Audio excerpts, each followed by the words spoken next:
অনেক দিন আগের কথা।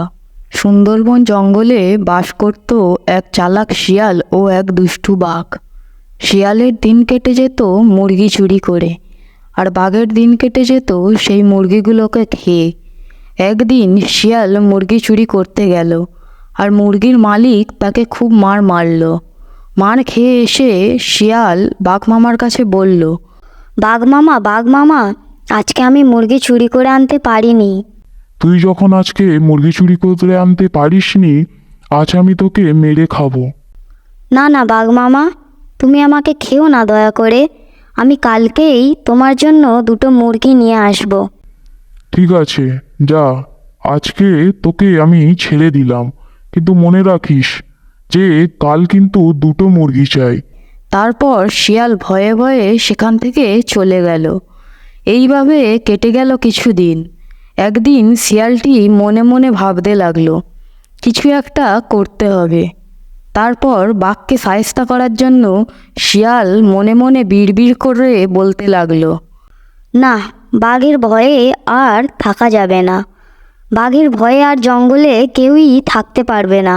কিছু একটা করতে হবে। কি করা যায়, কি করা যায়?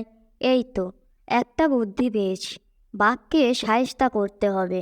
হ্যাঁ, এই বুদ্ধিটাই কাজে লাগবে। পরের দিন শিয়ালটা বাঘ মামার কাছে গেল। সে বাঘকে বলল, বাঘ মামা, আমি তো রোগা পাতলা, আমি তো বেশি দৌড়তেও পারি না। তুমি যাও, তুমি গিয়ে মুরগি নিয়ে এসো। কি কি বললি তুই, শিয়াল? আহা, রেগে যাচ্ছ কেন? আমি তো ওভাবে বলিনি। আমি বলছি আমি তো রোগা পাতলা, আমি তো বেশি দৌড়াতেও পারি না। তুমি যাও, তুমি গেলে একসাথে অনেক মুরগি নিয়ে আসতে পারবে। আমি তো একটার বেশি আনতেই পারি না।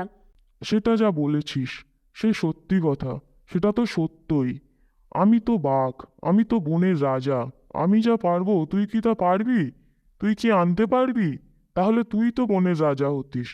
তাহলে আমি আজকেই যাব মুরগি চুরি করতে। যাও যাও, যাও তাহলে।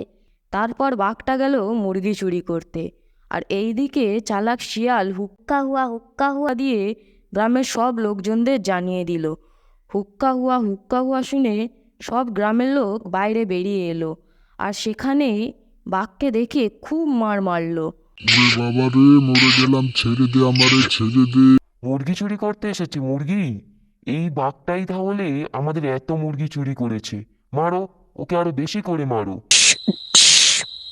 প্রচণ্ড মার খেয়ে বাঘটি ওখানেই মারা গেল। অবশেষে চালাক শিয়ালটারই জয় হলো।